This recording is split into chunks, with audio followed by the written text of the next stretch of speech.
दोस्तों आज की इस वीडियो में मैं आपको बताता हूँ शरीर के अंदर के सभी अंग। जैसे इसको मैं उठा करके आपको दिखाऊंगा कि हमारे शरीर में कहाँ कहाँ कौन से अंग होते हैं, कैसे होते हैं, पूरा डिटेल में बताने वाला हूँ। शरीर, छाती के, पैर, पेट के, ब्रेन वगैरह सब दिखाने वाला हूँ। तो जैसे मैंने ये आपको लगा के दिखा के रखा है, तो जैसे ये चेस्ट और एब्डोमेन है, पेट और हमारा छाती है, और ये आपको ऊपर मेमोरी ग्लैंड यानी ब्रेस्ट दिख रहा है। इसको जैसे ही मैं उठाऊंगा तो आपको अंदर के अंग दिखेंगे, ठीक है। तो जैसे मैं अब आपको एक एक करके समझाते आऊंगा, तो देखो आपको ये वाला जो भाग दिख रहा है इसको बोलते हैं थोरैक्स, यानी छाती के अंदर के भाग, ये वाला पेट के अंदर का। तो पहले हम छाती के अंदर के अंगों को देखते हैं। तो ये आपको दोनों फेफड़े दिख रहे हैं, ये राइट लंग है, ये लेफ्ट लंग है ना। इन फेफड़ों का काम होता है हमारी सांस को, जैसे हम सांस लेते हैं वो इन्हीं के अंदर आती है, और उसमें से ऑक्सीजन निकल के खून में चले जाती है, कार्बन डाइऑक्साइड इसके फेफड़ों के अंदर आता है, मतलब गैस को एक्सचेंज करता है, गैसेस एक्सचेंज होती है। फेफड़े हमारे सांस के लिए काम आते हैं। इन दोनों को उठा दिया। इसके बीच में आपको ये दिखेगा हृदय, हार्ट जो दिल बोलते हैं, ये जो है आपको दिखेगा, इसका काम होता है खून को पंप करना, मतलब इसमें खून लौट के आता है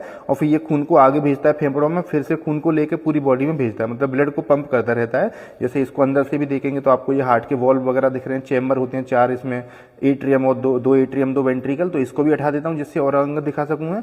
अब ये जैसे आपको ट्रेकिया दिख रही है, सांस की नली, ये खाने की नली है जो गले में से खाना लेके पेट में आती है। अब ये आपको बीच में डायफ्राम होता है, इस डायफ्राम के ऊपर थोरैक्स, डायफ्राम के नीचे पेट होता है। अब मैं आपको पेट के अंग दिखाता हूं। तो देखो ये जैसे राइट साइड है इसकी, तो ये आपको जो दिख रहा है इसको बोलते हैं लिवर, जैसे जिगर या यकृत बोलती है। ये जैसे 1.5 किलो के करीब का होता है, 1600 ग्राम के करीब अंदर इंसान का वजन रहता है इसका। अब इसमें लिवर में जो आप नीचे साइड में देखेंगे तो आपको जैसे ऐसे रहता है, तो ये नीचे पित्त की थैली, इसको गॉल ब्लैडर बोलते हैं। ये भी लिवर के नीचे लड़का रहता है, बाइल भरा रहता है, जो कि पित्त होता है ना, खाने को पचाने में हेल्प करता है, जो चिकनाई होती है, घी ऑयल होता है उसको पचाता है, वो यहीं से निकल के वो छोटी आंत में ये भेज देता है अपना जो पित्त भरा रहता है, ठीक है। पित्त बनता लिवर के अंदर है। अच्छा, इसके अलावा फिर जैसे और लिवर के दूसरे काम भी होते हैं बहुत सारे, जो भी टॉक्सिन होते हैं, विषैले पदार्थ, उनको बॉडी से निकालता है ना। हम कार्बोहाइड्रेट, फैट, चिकनाई, घी, प्रोटीन वगैरह खाते हैं, उनको पचाने में हेल्प करता है। तो बहुत सारे काम होते हैं। इसके ऊपर मैंने अलग से वीडियो, सभी अंगों के ऊपर अलग से वीडियो बना रखी है, आप मेरे चैनल पर जाकर देख सकते हैं। अभी मैं पूरा बॉडी के अंग दिखाता हूं आपको, ठीक है।